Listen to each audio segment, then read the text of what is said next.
प्यारे बच्चों, हम जो है आज 10th क्लास के जो प्रीवियस ईयर्स में जो क्वेश्चन आए MCQ उनको डिस्कस करेंगे। जैसे हमारे पास एक क्वेश्चन दिया हुआ है, हमें फोर्थ टर्म निकालनी है इस AP की, √18, √50, √98। सबसे पहले बेटा हम इसको फैक्टराइज कर लेंगे अंदर से इसको सोल्व करके। 3 × 3 × 2, इसको हम 5 × 5 × 2 लिख लेंगे। इसी तरीके से इसको जो है 7 × 7 × 2 लिखेंगे। तो ये हमारे पास 3√2, 5√2, 7√2। तो नेक्स्ट टर्म क्या हो जाएगी बेटा इसमें 9√2। और इसको यदि हम सॉल्व करेंगे अंदर लेके जाएंगे 2 × 9 × 9, दैट मीन हमारे पास इसमें ऑप्शन आ जाएगा 162 का। तो हमारे पास इसमें ऑप्शन हो गया 160 √162। सेकंड क्वेश्चन हमारे पास है बेटा x/3 = 2 sin a, y/3 = 2 cos a। हमें x² और y² की वैल्यू निकालनी है। तो हम क्या करेंगे बेटा, इसमें x/3 = 2 sin a दिया हुआ है, तो यहाँ से हम जो है x निकाल लेंगे। ये 6 sin a आ गया बेटा। इसी तरीके से हम जो है y/3 की वैल्यू हमें दी हुई है 2 cos a, तो यहाँ से y की वैल्यू बेटा हमारे पास क्रॉस मल्टीप्लाई करो तो 6 cos a आएगा।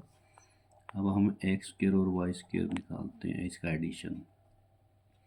x² का स्क्वायर किया तो ये बन जाएगा हमारे पास 36 sin a प्लस में cos, हमने जो है y का स्क्वायर किया तो बन जाएगा 36 cos a।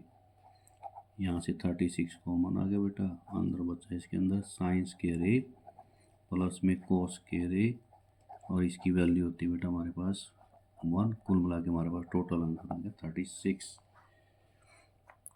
x² प्लस में y² का आंसर हमारे पास आ गया 36। और आगे बढ़ते हैं बेटा, इसमें हमारे पास जो है यहाँ थर्ड क्वेश्चन देखिए ज़रा क्या है इसमें। 4 secant थीटा माइनस में 5 = 0 है। हमें cot थीटा की वैल्यू निकालनी है बेटा। यहाँ से secant थीटा बेटा हमारे पास आ गया 5/4। तो यहाँ से हम जो है बेटा, क्योंकि secant हमारे पास होता है 1/cos, तो इसको हम 5/4 कर लेते हैं। तो रेसिप्रोकल करेंगे तो cos की वैल्यू हमारे पास यहाँ बेटा 4/5 आ जाएगी। हम यहाँ से ये आइडेंटिटी यूज़ करेंगे, sin² प्लस में cos² = 1 होता है। तो sin² थीटा प्लस में cos का स्क्वायर क्या बन जाएगा यहाँ पे 16/25 = 1। इसको उधर ट्रांसपोज कर देंगे राइट हैंड साइड में, तो sin² की वैल्यू आ जाएगी 1 माइनस में 16/25। इसका एलसीएम लोगे तो हमारे पास जो sin² आ जाएगा कुल मिला करके 9/25। तो sin थीटा की वैल्यू हमारे पास यहाँ आ गई बेटा 3/5। हमें चाहिए था कोट होता है हमारे पास cos बटा में sin। तो cos हमने अभी क्या निकाला 4/5, और sin हमारे पास क्या है 3/5। 5 से ये 5 कैंसिल होगा, कुल मिला के हमारी वैल्यू आ जाएगी 4/3। हमारे पास 4/3 इसका आंसर हो जाएगा। फोर्थ क्वेश्चन में बेटा हमें कहा है कि which of the following type of straight lines will be represented by the system of equation 3x + 4y = 5 and 6x plus में 8y = 7।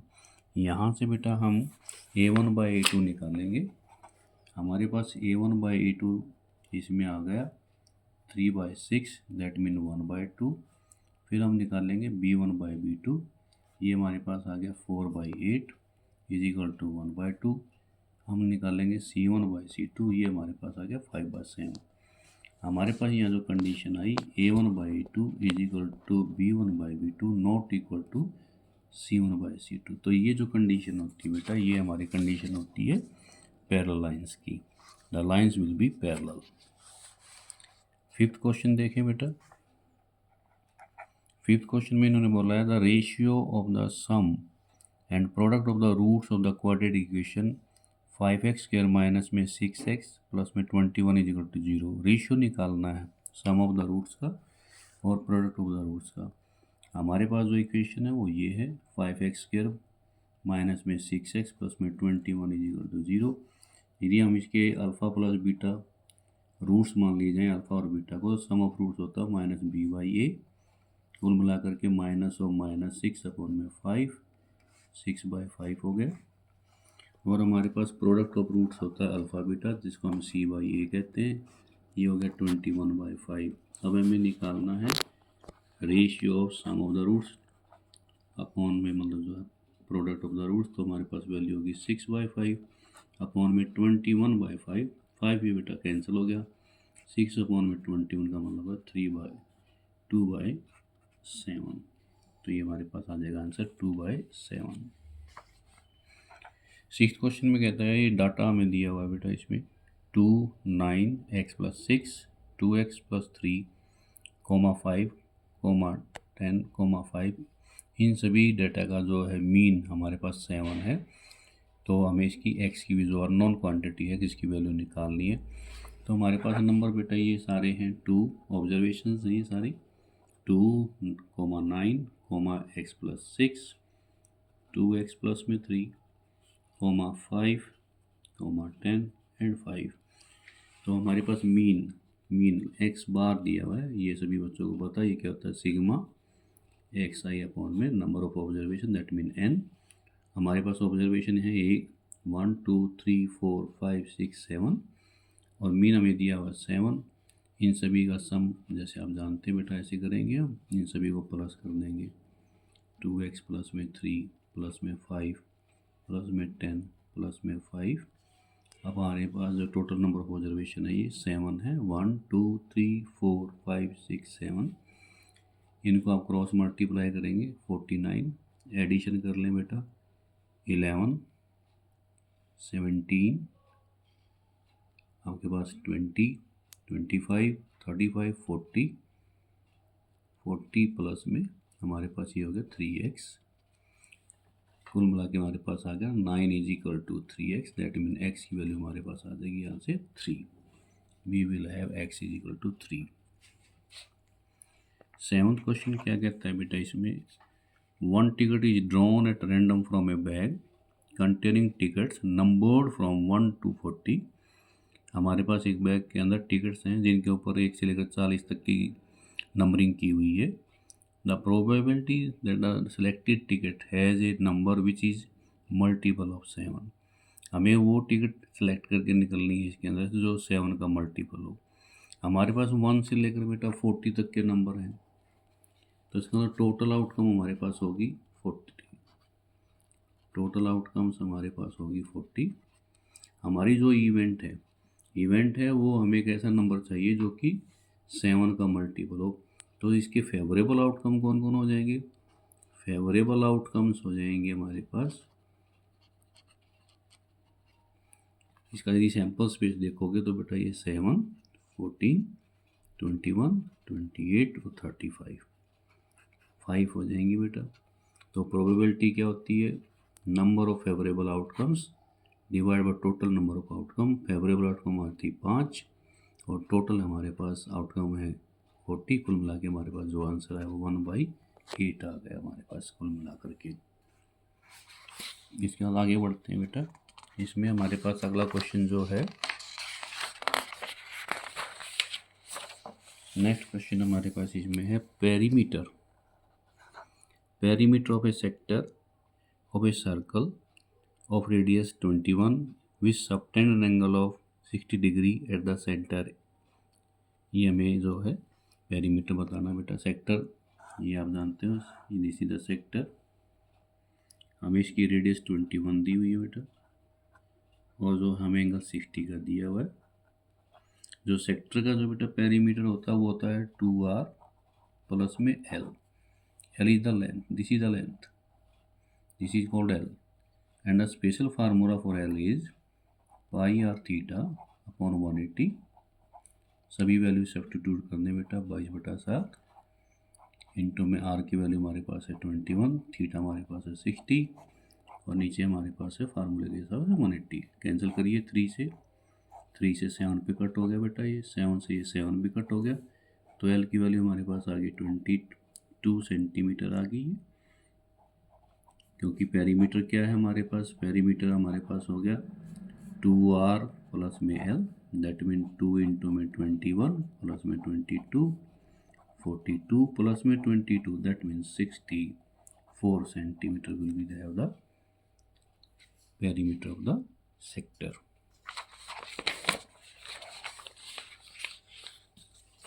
नाइन्थ क्वेश्चन में इसमें बेटे हमारे पास है the length of an arc of a circle with diameter with radius 12 centimetre 10 pi centimetre. हमें length of the circle दी हुई है 10 पाई centimetre और उसकी रेडियस है 12, तो हमें angle subtended by that arc centre पे कितना बनाएगी, ये हमारे पास बेटा सेक्टर है। मान लो हमारे पास जो है ये लेंथ दी हुई है 10 पाई, इसकी रेडियस है 12, इसकी भी 12 रेडियस है सेंटीमीटर में। हमें ये एंगल सेप्टेंड निकालना है बेटा कितना होगा।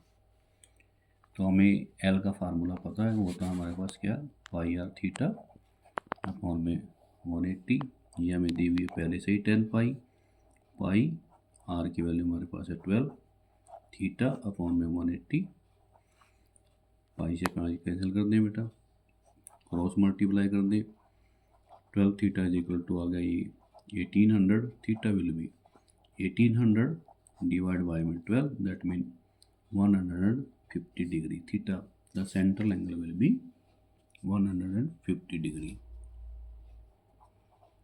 10th क्वेश्चन है बेटा the greatest number which divides 281 and 1249 leaving remainder 5 and 7 respectively is.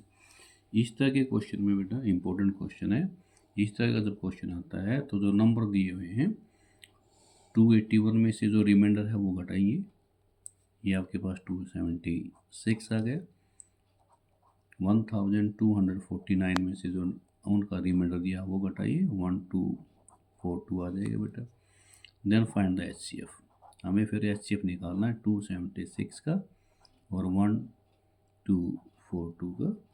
इसका HCF आप जो है प्राइम फैक्टराइजेशन से भी निकाल सकते हैं बेटा, प्राइम क्योंकि हमारे सिलेबस में प्राइम फैक्टराइजेशन है तो आप इसको प्राइम फैक्टराइजेशन से निकाल सकते हैं, और नहीं तो जो ऑप्शंस आपके इसी में दिए हुए हैं, और प्राइम फैक्टराइजेशन तो आप जानते हैं बेटा निकाल सकते हैं इस तरीके से, 2 से किया 1 जा पे जाएगा, 3 8 जा, फिर अगेन 2 से 6 जा, 9 जा, फिर ये 2 से तो नहीं जाएगा, अब ये 3 से जाएगा बेटा, 2 जा 3 जा, अब ये 23 से।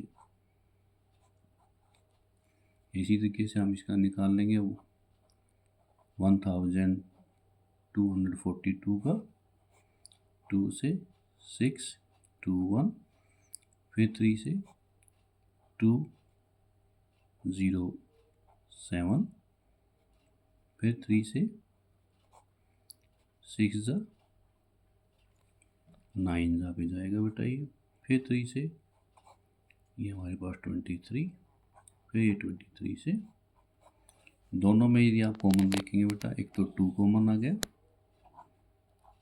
एक हमारे पास 3 कॉमन आ गया बेटा, ये देखो, और एक हमारे पास 23 कॉमन आ गया बेटा।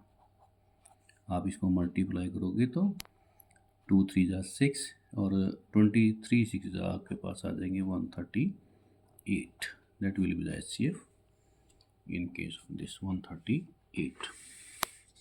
11th क्वेश्चन देखें बेटा the number of terms in this AP, इस AP के अंदर कितनी टर्म्स होंगी। तो हमने क्या किया बेटा, इसमें आपने AP देखी, AP जो हमारे पास है वो है 3 6 9 12 अप टू ये 1 1 1 है। यहाँ बेटे आप A देखोगे 3, D common difference, A2 minus में 1, ये भी 3 आ गया, और जो ये लास्ट नंबर आप देख रहे हो बेटा इसको AN सपोज कर लेते हैं हम, AN is equal to 1 1 triple 1 हो गया बेटा। AN की वैल्यू आप जानते हैं A प्लस में N माइनस 1 इंटू D होती है, सारी वैल्यूज आपको पता है, A की वैल्यू 3, D की वैल्यू भी 3 है बेटा इसमें, इसको इधर ट्रांसपोज करें, N minus 1 into 3 is equal to क्या होगा, ये घटाने के बाद 108, N minus 1 is equal to 108 upon में 3, कुल मिला के बेटा ये आपके पास आएगा 36, N की वैल्यू आ जाएगी 36 प्लस में 1, दैट मीन 37। तो हमारे पास जो इसके अंदर कौन सी टर्म्स बन जाएगी, ये 37। 12th क्वेश्चन में क्या है बेटा, इसमें हमारे पास एक कोड है, ए बी है, of a circle of radius 10 subtend an angle of 90 degree at the centre, we have to find the length of this कोड। वाइट ईजी है बेटा ये, क्योंकि ये रेडियस है तो ये भी रेडियस है, ये भी 10 हो गई, और क्योंकि ये एंगल 90 डिग्री का है तो इस ट्राइंगल के अंदर ओ ए बी के अंदर हम पाइथागोरस थ्योरम लगा देंगे बेटा, H square is equal to P square plus में बी स्क्वेयर। तो इसमें बिल्कुल स्ट्रेट हो जाएगा बेटा क्वेश्चन, इसमें कुछ ज़्यादा सोचने वाली बात नहीं है। ये सर्कल के अंदर ये हमारी क्या है कोड, ये हमारा सेंटर, ये हमारी रेडियस है, और ये ऑलरेडी क्वेश्चन में गिवन है कि ये एंगल 90 डिग्री का है, हमें ये रेडियस 10 दे रखी है, तो natural this will be also 10। Pythagoras theorem use करिए तो A B square is equal to क्या हो जाएगा, ओ ए स्क्वायर प्लस में O B square, that mean 10 का स्क्वायर प्लस में 10 का स्क्वायर, दैट मीन 100 प्लस में 100, that mean 200, A B square आ गया। तो ए बी की वैल्यू आ गई बेटा यहाँ से हमारे पास कुल मिला करके अंडर द रूट 200, और इसे हम 10 रूट 2 भी लिख सकते हैं। तो इसका आंसर आ जाएगा 10 रूट 2 सेंटीमीटर में। 13th में बेटे हमें इसमें जो है 13th क्वेश्चन में हमें इन 3 नंबर का एलसीएम निकालना है, 28, 44 और 132 का। तो बेटा हम इसमें क्या करेंगे, इसमें हम प्राइम फैक्टराइजेशन से ही करेंगे सारी चीज़ें। प्राइम फैक्टराइजेशन हम करते हैं, तीनों नंबर्स के नंबर ऐसे लिख लेते हैं। इसमें आप मैं एक तरीका जनरल भी बताऊंगा बेटा जो बहुत काम आता है। आप फैक्टराइजेशन करिए, पहले 2 14 हो गया, 2 से फिर जाएगा 7 पे, 7 से 1 पे चला गया, फिर 2 से करिए यहाँ पे 22 आ गया, फिर 2 से करिए 1 1 आ गया बेटा, 11 से करिए 1 आ गया, 2 से करिए 6 जा पे चला गया, फिर 6 जा पे, फिर 2 से जाएगा 3 जा, फिर 3 से जाएगा 1 जा, फिर 11 से जाएगा बेटा ये। तो हमारे पास जो 28 है बेटा वो बन गया 2 इंटू 2 इंटू 7, 44 हमारे पास बन गया बेटा 2 इंटू 2 इंटू 11, और हमारे पास 132 बन गया बेटा 2 इंटू 2 इंटू 3 इंटू 11। एलसीएम के लिए मैं आपको बता देता हूँ बेटा, जितने भी इसके अंदर प्राइम फैक्टर्स आए हैं, जैसे 2 आया है, 3 आया है, 7 आया है, 11 आया है, इन प्राइम फैक्टर्स का जहाँ सबसे ज़्यादा रिपीटिशन होगा, जिस भी टर्म्स में होगा, चाहे वो 28 में हो, चाहे 44 में हो, चाहे 132 में, जहाँ सबसे ज़्यादा रिपीटिशन होगा उतनी ही पावर यूज़ करनी है। जैसे यहाँ पे 2 टाइम्स आया, यहाँ भी 44 में भी 2 टाइम्स आया, 132 में भी 2 टाइम्स आया, तो आप 2 की पावर 2 लेंगे। जितने भी फैक्टर हैं, अब 3 अकेला है, ये भी 3 की पावर 1 रहेगा, 7 अकेला है, ये भी इन्वॉल्व होगा 7 की पावर 1, 11 भी यूज हुआ तो 11 की पावर 1। यदि आप इसको मल्टीप्लाई करते हैं तो कुल मिला के मल्टीप्लाई होने के बाद ये 924 आएगा बेटा इसका LCM. That will be the answer of this 924।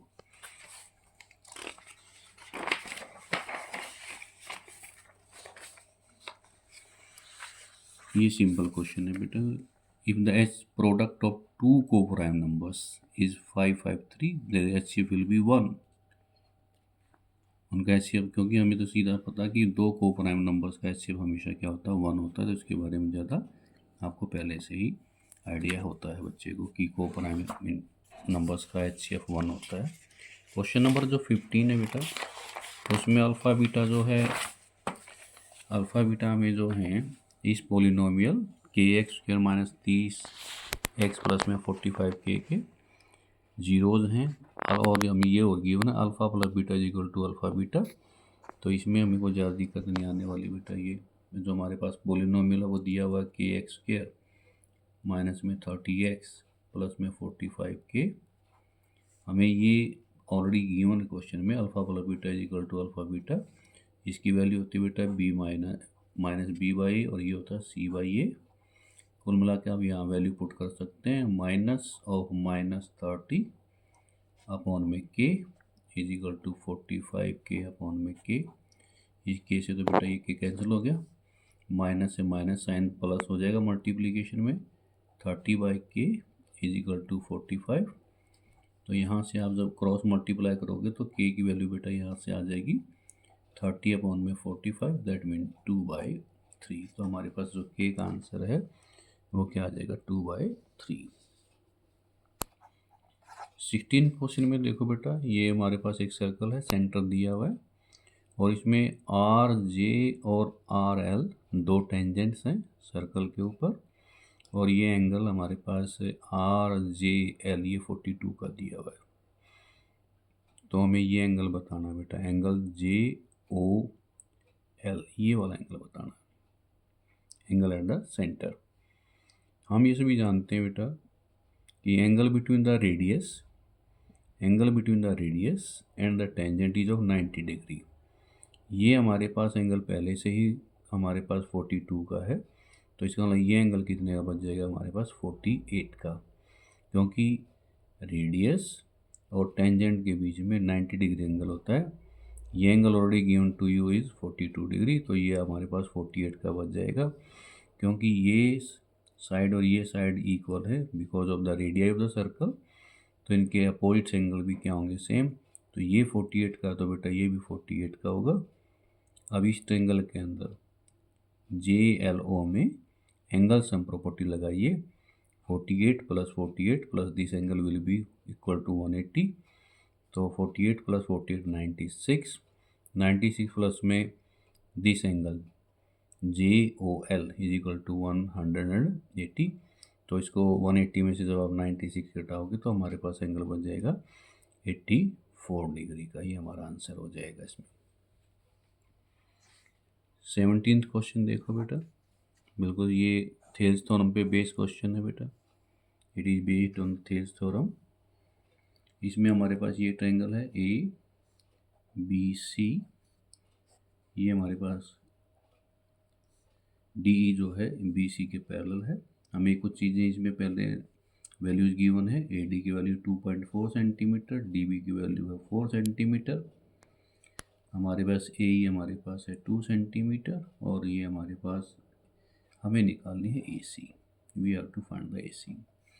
B P T theorem से बेटा आपने रिजल्ट पढ़ा है कि यदि D E line B C के पैरेलल है तो क्या होता है, ए डी अपॉन में कंप्लीट बेटा। वैसे रिजल्ट हम पढ़ते हैं ए डी अपॉन में D B is equal to A E upon में ए सी, लेकिन इसका एक रिजल्ट और भी है बेटा, ए डी अपॉन में A B, A D upon में A B is equal to A E upon में A C, A E upon में ए सी।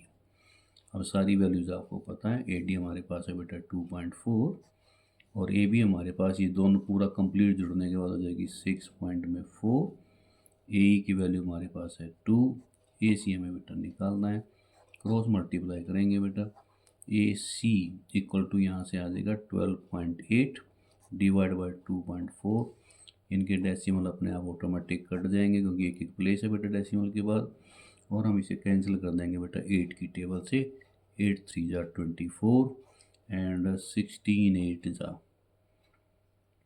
हमारे पास 128 आ जाएगा। तो इसका मतलब ए सी की वैल्यू आ गई हमारे पास 16/3 सेंटीमीटर, ये हमारे पास बेटा इसका आंसर आ जाएगा।